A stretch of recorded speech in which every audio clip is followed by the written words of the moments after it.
අයිබෝවන් එක්ගැන දියුටි නාලිකාවට අදත් අවසාදරයෙන් පිළිගන්නවා. ඉතින් අද මම අපේ කුරුවිට සූදගල පන්නම මේ ප්‍රදේශයේ කෘෂිකාර්මික ගෙවතු වගාව පිළිබඳව ශේෂ්ඨචාරිකාවක් පොඩි නිරීක්ෂණයක් කළා. ඒ අවස්ථාවේදී ගොඩ වුණා අපේ සුපුරුදු හිතවතා ළඟට නිවාස චන්ද්‍රසේකර මහත්මයාගේ පැරණිම හරිතාගාරයට අඩු වීදම් හරිතාගාරයට. ඒත් මෙතන අපි මම මීට සති දෙකකට පෙර වීඩියෝ එකක් වාට දාලා ඇති අප්ලෝඩ් කරලා ඇති. ඒ වීඩියෝ එකේ තිබුණේ දාම් මෙතන තිබෙන මේ පරතරය හුමාරු කරගෙන මේ ශේෂ්ත්‍රය නැත්නම් මේ ගෘහය තුල හදන මෙන්න මේ වගේ සාර්ථක නයිමිරිස් පැල නැමත ඕපන් කල්ටිවේෂන් ඒ කියන්නේ එලිමහන් වගාවට ස්ථානගත කිරීමේ ක්‍රමයක් අපේ නිවන මහත්මයා කරනවා. ඒ කියන්නේ එකෙන් අදහස් වෙන්නේ මේ ගහක් අර ලාබාල අවධියේදී කෘමි හානි සහ පරිබෝධ හානි සහ දිලීර හානි වලින් තොරව ඉතාමත්ම හොඳින් පෝෂණ අවස්ථා සපුරා දීලා මේ පීදෙන දක්වා පුෂ්පීය කරන අවස්ථාව දක්වා ආවට පස්සේ දැන් මේ අද මේක මේ මිරිස් කනල් අර කඩලා තිබුණා ටිකක් කල්ලා තිබ්බේ. එතකොට මේ ස්කොච් බෝඩ් ඩාර්ක් ග්‍රීන් ප්‍රභේදයේ නයිමිස් කරල් තමයි තියෙන්නේ. එතකොට මේ වගාවේ සාර්ථකත්වයේ රැඳෙන්නේ මෙන්න මේ විදිහට මේ ඉතාමත්ම හොඳින් ව්‍යාප්තව නැත්නම් කැනපි එකක් නැත්නම් වියනක් තියෙන ගහක් හදාගත්තොත්. ඒතකොට දැන් මෙතෙන්ද ඔබ දකිනවා ටිකක් උසයි. දැන් මගේ මේ ඇත්තම කියනවා නම් මේ උරහිස දක්වා වගේ දැන් ගස් උසයි. එතකොට දැන් මේක අපි දැන් මේ අග්‍රස්තය කැඩීමක්වත් එහෙම නැත්නම් වෙන කප්පාදු කිරීමක් කරේ නැහැ. ඒතකොට මේක මෙහෙම උස යන්න ස්වභාවික හේතුවක් තියෙනවා. අතන මෙතන උදෑසන අවුව පොඩ්ඩක් පරක් වෙලා වැටෙනවා. එහා පැත්තේ ලන්ද ගස් ප්‍රමාණයක් තියෙනවා හන්ද. නමුත් මේ උස ගියාට පස්සේ මේක කැනපි එක හොඳට පැතිරෙනවා. දැන් මෙතන ඉස්සෙල්ලත් අපේ අත්දැකීම් තියෙනවා. ඒ පැතිරුණාම ලොකු කරල් සමුදායක් මේ ගහකින් කඩා ගන්න පුළුවන්. සාමාන්‍යයෙන් ග්‍රෑම් 300 සිට 500 දක්වා වගේ උච්චාවචනය වෙන කරල් ප්‍රමාණයක් මේකෙන් නෙලා ගැනීමේ හැකියාව තියෙනවා. මේ ගස් මේ විදිහට වර්ධනය වුණාම දැන් මෙතන අපි දැන් ඔබට මම සඳහන් කරන්නේ මෙන්න මේ උළු කැටි තියලා මේ විදිහට හදලා තියෙන පේලිය තමයි ස්ථාවර පේලිය. කියන්නේ මේකේ අපි අයින් නොකරන පේලිය. දැන් මෙන්න මේ පේලිය සහ මෙන්න මේ යහ පේලිය අපි ඉවත් කිරීම කරනවා එලිමහන් වගාව. එතකොට එහෙම ඉවත් කරලා මේක අස්වැන්න නෙලා ගැනීමේ අවස්ථාවේ තමයි අපි ඉවත් කිරීම කරන්නේ. ඉතින් මේක ඉතාමත්ම ප්‍රවේශම් සහගතව ටිකක් අමාරු වැඩක්. නමුත් නිමල් මහත්මයා කැපකිරීම කරලා දැන් අද කීයක් හරි ආදායමක් ගන්නවා නම් මේ අපේ මේ ව්‍යවසාය සංසදීය හරහා සභාපතිවරයා හැටියට ඒක ඉතාමත්ම මට සතුටේ පෞද්ගලිකවම.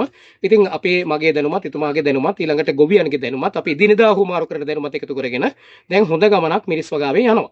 ඉතින් ඔබට දන්නවා මෑත කාලේදී නයි මිරිස් සාමාන්‍යයෙන් ලොකු මිලකට වෙළඳ පොලේ මිල උච්චාවචනය වුණා. දැන් පොඩ්ඩක් අඩුවෙන් පවතුනාට ඒක අපිට ස්ථාවරව දිගටම කරගෙන යන්න පුළුවන්. ඇත්තටම කියනවා ස්වයං රැකියාවක්. ඒ හැටියට තමයි මම හඳුන්වන්නේ. විශේෂයෙන් අපි මිනිස්සුන්ට කතා බහ කරන්නේ හැම වෙලේම හරි දේ කියා දීලා අත්දැකීම් හොමාරු කරගෙන මේ දේ ඉස්සරහට කරගෙන යන්න. ඉතින් මේකෙදි විශේෂයෙන්ම අපේ නිමල් මහත්මයාත් එක්ක හැමදාම මම කතා කරනවා. ඉතින් අදත් මේ අවස්ථාවට ආවට පස්සේ එතුමාම තමයි යෝජනා කළේ අපි අද පුංචි මේ වීඩියෝ එකක් කරලා අපේ මගේ හිතවත් ප්‍රේක්ෂක සමූහයට නැත්නම් මගේ හිතවතුන්ට පොඩ්ඩක් පින්නලා පොඩි උත්තේජනයක් ඇති කරමු. නැත්නම් අභිප්‍රේරණයක් ඇති කරන්න තමයි මේ උත්සාහ කරන්නේ. ඉතින් ඇත්තටම ඒක හරි සතුටුයි. ඉතින් අපි දිනෙන් දිනට මේ වගාව එදා වගේම ප්‍රාර්ථනා කරනවා දවසින් දවස සාර්ථක වන්නට. ඒ වගේම මේ වගාවේ මේ මල් සමුදායක් හට ගන්නවා. එතකොට මේ වගාවට එහෙම මල් හටගත්තට පස්සේ අපිට මේ කරල් සමුදායක් මේකේ හට ගන්නවා. ඒ කරල් කියන්නේ මුදල්. මම වෙනදා කියනා වගේම.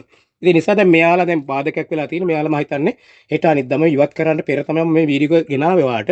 ඊට පස්සේ අපි දැන් මේකේ ඊළඟට මේ කරල් මේ විදිහට හටගත්තට පස්සේ ස්කොච් බෝඩ් ඩාර්ක් ග්‍රීන් මේ ප්‍රභේදයේ විශාල කරල් හැදෙන සාමාන්‍ය ග්‍රෑම් 25 30 40 පවා මේකේ අපිට කරල් හට ගැනීමේ හැකියාව තියෙනවා අපේ පෝෂක කළමනාකරණයත් එක්ක.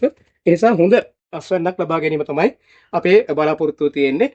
මේ හරිතාගාරය තුල මේක වර්ගාඩි 600ක හරිතාගාරයක් තියෙනවා. ඉතින් ඉබල්ලයි කියන්නකො දැන් මේකේ අලුත් අත්දැකීම ඉතා කෙටියෙන් මොකද්ද අපේ හිතවතුන්ට අපි ලබා දෙන්න ඕන පණිවිඩය. දැන් මේ මිරිස් කඩපු ගමන් තමයි මහත්මයා මෙතෙන්ට මම කැඳගෙන ආවා. මම මිරිස් කඩකලා ඉඳි තමයි අපේ ආනන්ද මහත්මයා මෙතෙන්ට ඇවිල්ලා මේක අපේ බලමු ඉවරලා කට්ටියට දැන් මේ මාස 2යි මීට කලින් අපි දවස් සති දෙකකට කලින් වීඩියෝ එකක් ගෙනාවා. ඒකට බලට බෙදීගෙන ආවා විතරයි ගස්වල. දැන් මේ සති දෙකේ තමයි මේ ගස්වල වෙනස වෙලා තියෙන්නේ. මනා සාත්තුවක් ඉවරලා දෙනකොට මේ වගේ හොඳින් ගහ වැටිලා කරල් ටිකේ ඉවරලා එනවා. ගොඩක් අය කියනවා අනේ ගහ හදා ගන්න අමාරුයි. ඒ ඉතින් අර අපේ සාත්තු අනුව තමයි දැන් අපි හරියට නඩත්තු කරගෙන ඉඳන් ළමෙක් උනත් ඉවරලා ඉබාගාත යනවනේ. මෙයාත් ඉතින් ළමෙක් නම් අපිට කියලා නලෝලා අඬලා හරි මේව වෙනවා. මෙයා ගහේ වෙනස අඳුර ගන්න ඕනේ. ඒකට ඉතින් හැමෝටම ඉවරලා හිට මම කියන්නේ අපේ ඔය කර්ම පරිශ්‍රණ සහකාර නිලධාරී ආනන්ද පෙම්සිරි මහත්මයාගෙන් දැනුම ලබා ගන්න, උපදෙස් ටික අරගන්න. ඒ අරගෙන නැති දෙයක් ඉවරලා හිටන් සමාජයට අපි හම් වෙනවා. අපෙන් හරි අහගෙන වගාව හොඳින් කරගෙන යන්න කියලා. මේ ගස් ටික දැන් මම හෙටත් ඉවරලා බැලුවේ මේ වැඩිපුර ගස් ටිකක් එළියට ඉවරලා හැටන් ගෙනින් දාන්න කියලා. මොකද දැන් මේ ගස් හරි අමාරුයි ගෙනියන්න. හුරු නැති කෙනෙකුට ගෙනියන්නත් බෑ ඒක ගහම. ගෙනියන්න ගියොත් ගහ එක්ක මල් ටික හලව ගන්නවා, අතු කඩා ගන්නවා. එහෙම නැතුව පරිස්සමෙන් ගෙනියන්න ඕනේ එළියට වැඩිපුර ගස් ටික.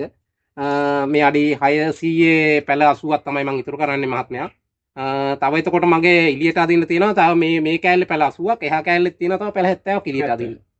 8යි 7යි 15යි. පැල 150ක් අපේ එලිමහල් වගාවට ගෙනියන්න තියෙනවා. මේ වගේ ශාස්ත්‍රීයව වැඩුණු පුෂ්පීකරණ අවධි කියන්නේ ගහේ මල්පල හට ගන්න අවධිය තියෙන පිටාඹන් පුෂ්පිමත් පරිණත ගස් තමයි එළිය තැම්පත් කරන බලාපොරොත්තු වෙන්නේ.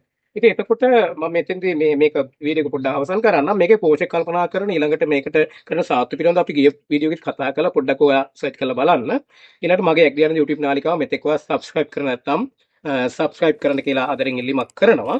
ඒ වගේම දැන් අපි මේ වගාවද මෙතන මෙන්න මේ අමතර මේ මිරිස් පැල එලිමහට ගියාට පස්සේ මෙතන ඉතුරු වෙන වගාවේ කියන්නේ ගස් 80 ඒ ශාස්ත්‍රීය පරදාවත් එක්ක ඉදිරි නැවත දිනක හැමෝම බලාපොරොත්තු වෙන්නේ. එනම් නිමල් මහත්මයාගේ වගාවත් දින සාර්ථක වේවා. ඔබගේ අස්වන සර්වයක් ප්‍රාර්ථනා කරමින් අදට සමුගෙන යන්න නැවතත් මෙවැනි අපූර්ව වීඩියෝ එකකින් ඔයාව හමුවෙනත් එක්ක. ඒ දැන් සතුටු හිටින පුංචි තප්පර ගන්න වීඩියෝ එකක් මම මේ ගේන්නේ. අතන නිමල් මහත්මයාගේ ශ්‍රමය දැනුම ඊළඟට ආයෝජනය කරපු ප්‍රතිලාභ භුක්ති විඳින අවස්ථාව මම හිතන්නේ කිලෝ 30ක් වගේ 35ක් වගේ අපි අද මේ අවස්ථාවේදී මෙතන දකිනවා.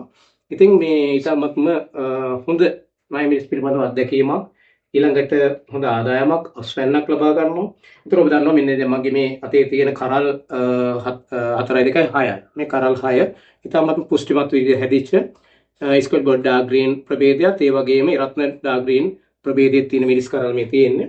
ඒ නිසා මේ මිරිස් කරල් මේ විදිහට හැදෙනවා කියන්නේ ඇත්තටම අපිට ඉතාමත් සතුටුදායකයි. ඊළඟට ආකර්ෂණීයයි.